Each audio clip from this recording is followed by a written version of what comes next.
Sir, please. Please. Yes, sir. First. Come. इससे कम दूसरा. Sir, you first. You first, sir. भैया please. नमस्कार. Good afternoon.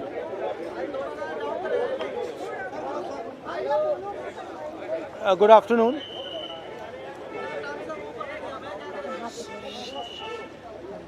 जो हमारे यंग प्रोटेस्टर्स हैं उनसे, भैया प्लीज़ शांत हो जाइए, डिस्टर्ब मत कीजिए. जो हमारे यंग प्रोटेस्टर्स हैं अलग अलग स्टेट से, उनसे मेरी अभी मीटिंग हुई थी, डिस्कशन हुआ था, फ्रैंक डिस्कशन. सबसे पहले मैं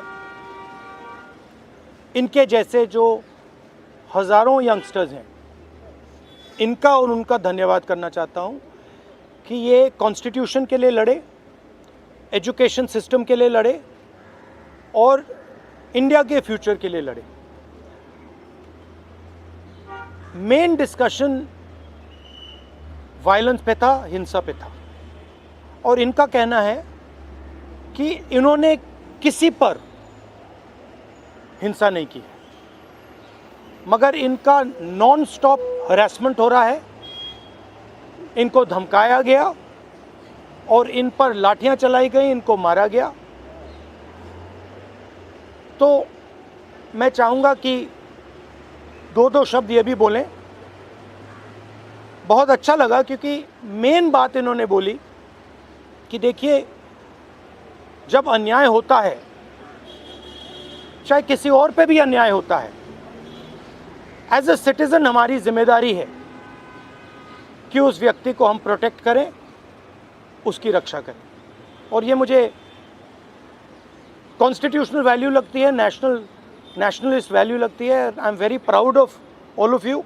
I am very proud of every single young person who has done this.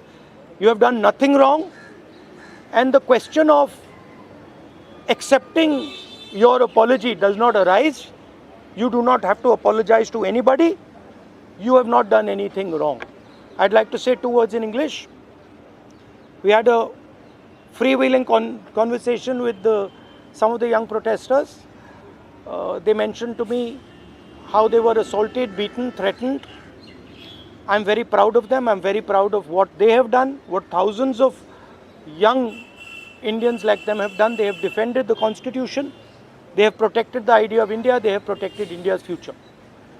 Complaining about the education system, which is a flawed system, a collapsing system, a useless system, is not a crime. If anything, the system needs to be changed, it needs to be corrected, and that is all they were asking for. They were not doing violence, they were not being aggressive, they were not being nasty.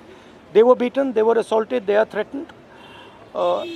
Accepting their apology, forcing them first, sending gundas to their house. महिलाओं के घर में गुंडा भेजने के बाद forcibly उनसे apology, 15 साल की बच्ची से अपॉलॉजी लेना और फिर उस अपॉलॉजी को एक्सेप्ट करना, accepting that apology is complete nonsense. We do not accept it. We want a education system that works. We want exam leaks to stop, and we want the future of this country, who is them, to be respected and protected. So would you like to say a word? Talk. Hello everyone, मेरा नाम है रिया अहीर. मैं वो लड़की हूँ जो Mumbai police के सामने आ गई थी. यू गाइस से कि ये वो लड़की है जो वायरल हो गई है, जिन्होंने मुंबई पुलिस को रोका था. बट मैं मीडिया से ये कहना चाहूँगी, मैं वो लड़की हूँ जिन्होंने 20 बच्चों को अनलॉफुली डिटेन होने से रोका था. Please change your narrative, change your perspective. पर जो भी मैंने किया उसकी वजह से मुझे बहुत हरास किया जा रहा है. ट्रोलिंग नहीं बोलूँगी मैं, क्योंकि ये ट्रोलिंग नहीं है, ये क्राइम है. और सिर्फ ये ही नहीं, जनता ही नहीं बल्कि पार्टी वर्कर्स भी अभी अपने फेसबुक पर पोस्ट लगा रहे हैं, मेरे बारे में गलत बोल रहे हैं कि मैं जो कुछ भी कर रही हूँ 140 रुपीज़ में अपनी बॉडी बेच रही हूँ. सर आप खुद ही सोचिए, उनके दिमाग में ऐसा कितनी गंदगी भरी रहेगी कि वो ये बोल रहे हैं. 27 को मैंने क्राइम रजिस्टर करवाया था. आज 5 तारीख है, मेरे हाथ में अभी तक FIR नहीं आया है. ना ये बेटियों को पढ़ने दे रहे हैं, ना ये बेटियों को बचने दे रहे हैं। मैं बस आपसे इतना कहना चाहूँगी कि एज मीडिया हमारी सबकी रिस्पॉन्सिबिलिटी होती है कि जिन बच्चों के लिए मैं खड़ी थी अब वो मेरे लिए खड़े हैं। एज ए सिटीजन हमारी भी रिस्पॉन्सिबिलिटी है कि एक दूसरे के लिए हम खड़े रहें। Thank you. एक सेकंड हेलो, इनको इनके बारे में मैं कहना चाहता हूँ। इनको पेलेट गन इंजरी हुई थी, ये थोड़ा आपको बताएंगे कि कहा जा रहा है कि पेलेट गन यूज़ नहीं की गई, ये आपको थोड़ा बताएंगे। मेरा नाम नूतन टोप्पो है और मैं झारखंड से बिलोंग करती हूँ। और प्लेट गन मैं अपने आँखों से देखी थी कि हमारे साइड गन पॉइंट किया हुआ था और जैसे ही मैं मुड़ती हूँ ऐसे पीछे से मुझे गन फायर किया गया और मुझे पता अच्छी तरह से पता है मुझे गन से ही फायर में लगी है, प्लेट गन से ही लगी है, बस मुझे ये पता है। पर जब देश में जंतर मंतर में 20 तारीख और जब अन्याय के खिलाफ हमें खड़ा होने का मौका मिले हम खड़ा होंगे ज़रूर। मैं फरहनाज उत्तर प्रदेश से आई हूँ। मैं एज अ ग्रेजुएशन स्टूडेंट हूँ, लेकिन हम जब 20 तारीख को जंतर मंतर पे एकदम पीसफुल होकर प्रोटेस्ट कर रहे थे, ये पुलिस के गुंडे बहुत बुरी तरीके से हमको मारे। इतने बुरा इंजर्ड करने के बाद में ये लोग हम लोगों पे ये बोलते हैं कि अगर आप कार्रवाई करोगे तो हम लोग भी डायरेक्ट कार्रवाई करेंगे। देन उसके बाद भी जब इनसे ये नहीं बना तो ये लोग कहने लगे, ये पुलिस का कहना था कि इनका नाम क्योंकि मुसलमान नाम से इन लोगों ने जज किया कि मैं फरहनाज। पहले इन्होंने मुझे मारने के बाद बस में बिठाया, 3 घंटे तक लिटरली रखे और फिर उसके बाद बोलते हैं कि नाम क्या। मैंने कहा फरहनाज। इनकी लिस्ट अलग बनाई जाएगी क्योंकि ये लोग देशद्रोही हैं। तो सर, अगर हम लोग शांति से प्रोटेस्ट कर रहे हैं, क्या हम देशद्रोही हैं? क्योंकि हम लोग नॉर्मल लगा रहे थे वंदे भारत और भारत माता की जय, उसके बावजूद भी हम लोग को मारने के बाद देशद्रोही बोलते हैं। तो ये इन्होंने हमारे साथ किया। उसके साथ साथ सोशल मीडिया पे लगातार आ रहा है कि अरे ये लोग सिर्फ देशद्रोही पना करने गए थे। तो मेरा यही कहना है कि अगर आप लोग इस तरीके से करते रहोगे, लेकिन हम लोग बाज नहीं आएंगे। हम हक के लिए, अपने देश के लिए हमेशा खड़े रहेंगे। जय हिंद, जय भारत। मेरा नाम भरत बानाइत है। मैं नागपुर से आया था जो जंतर मंतर के लिए प्रोटेस्ट किया था। उस प्रोटेस्ट में मैं 20 जून से था, पर 20 जुलाई को हुआ वाक़या तो हमने धर्मेंद्र प्रधान के लिए जो इस्तीफ़ा मांगा था, उस इस्तीफ़े के लिए इन्होंने इतना अत्याचार किया, इतनी बर्बरता की। शायद हमने अमित शाह का इस्तीफ़ा मांग लिया होता तो इन्होंने हम पे सीधा गोलियां चला दी होती, बॉर्डर बना दिया होता जंतर मंतर को। मुझे इस तरीके से लगता है क्योंकि हमने जो सहा है, मैंने खुद कई बच्चों को एम्बुलेंस में डाला जो ब्लीडिंग हो रही थी, उनसे ब्लीडिंग हो रही थी। मैंने उनको डाला तो सामने जाके उनको रोका गया था। उनको रोकने के बाद उनको फिर जिनके सर पे लगी थी उनके पैर तोड़े गए और जिनके पैर टूटे थे उनके सर फोड़े गए, हाथ तोड़े गए। मतलब इस तरीके का वाक़या हमने देखा और अभी तक ज़िंदगी में मैंने ये ऐसा दिन कभी मैंने अपने ज़िंदगी में नहीं देखा और ये मेरे ज़िंदगी का ब्लैक डे था और ये ज़िंदगी में किसी के नहीं आना चाहिए। इसलिए सबने एक साथ सब खड़े हुए और जैसे मुझे मारा गया तो लोग मुझे देख के आए। पर अभी हमें लगता है कि उस दिन अगर हम रुकते नहीं जंतर मंतर पे तो ये लोकतंत्र का आखिरी दिन होता। यही मैं कहना चाहता हूँ। धन्यवाद। हाय एवरीवन, मेरा नाम मुस्कान है। मैं ज़्यादा कुछ नहीं बोलूँगी, मैं बस इतना बताऊँगी that I was one of the peaceful protesters at Delhi Jantar Mantar. मेरा सवाल बस ये है कि जब मैं शांति से चल रही थी तो पुलिस ने मुझे मारा क्यों? आरएएफ ऑफिसर्स ने मेरे ऊपर लाठी क्यों बजाई? और जब ये साफ साफ रूल है कि आप थाई के ऊपर नहीं मार सकते हो और एक मेल ऑफिसर किसी लड़की को नहीं मार सकता, तो एक मेल आरएएफ ऑफिसर ने why did he try to jab a baton into my buttocks? मेरा बस इतना सा सवाल है। और अगर इसके लिए जिसको भी उसने ऑर्डर दिया था, अगर वो आके मुझसे माफ़ी मांग ले तो मुझे भी बहुत खुशी मिल जाएगी।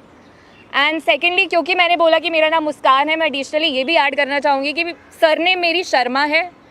और ये मैं इसीलिए बता रही हूँ क्योंकि आजकल हर कोई मान के बैठा है कि मैं मुस्लिम हूँ और इसीलिए मुझे और ज़्यादा गालियाँ मिल रही हैं।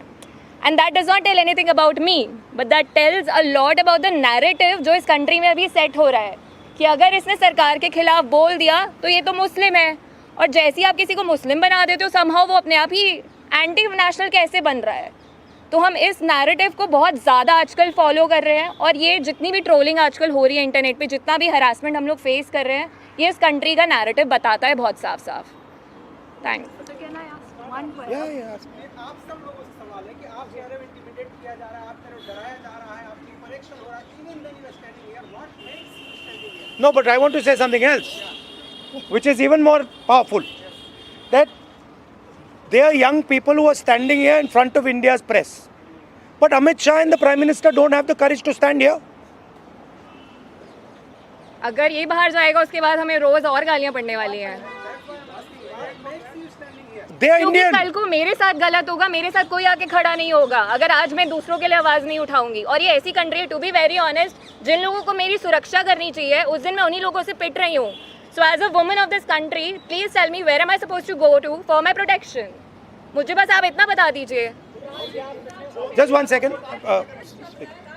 One second. मेरा बस एक सवाल है जो भी ये देख रहा है उनसे, क्या जस्टिस आपको सिर्फ तभी मिल सकता है जब आप कोई कॉन्स्टिट्यूशनल वर्कर हो, या आर्टिकल 14 के हिसाब से जस्टिस सबके लिए इक्वल है? ये मेरा सवाल है। So no, last thing I want to say. 1 second, we're not taking any more questions. Last thing I want to say is that for them to come here, जो आपने बोला, it is an act of courage. It is not easy for them to come here. They are facing harassment, they are facing violence, they are facing torture, and I am very proud that they have the courage to speak so eloquently, so beautifully about what they are feeling. And these are exactly the type of youngsters that this country needs. There's thousands and thousands of them, and I'm extremely proud of what they have done. Final thing, the person who is responsible for this violence, the person who has had the pellet gun fire into this young lady, the person who's had the pellet gun fire into that young man I brought here, the person who has turned the police force against this young lady who's asking for their protection is Mr. Amit Shah, is the Home Minister of India. He does not have the decency to come to Parliament. He does not have the decency or the courage to comment on what has happened. And there's only two possibilities. One, he did not know that this violence was being carried out on the children, in which case he's incompetent. And two, that he ordered the shooting of the pellet gun, he ordered the violence on these children, on these youngsters, which means he is culpable. Either way, he is responsible. Thank you very much, and thank you very much for coming. All the best. Thank you. Protest के बारे में जवाब देना चाहती हूँ। Leave it.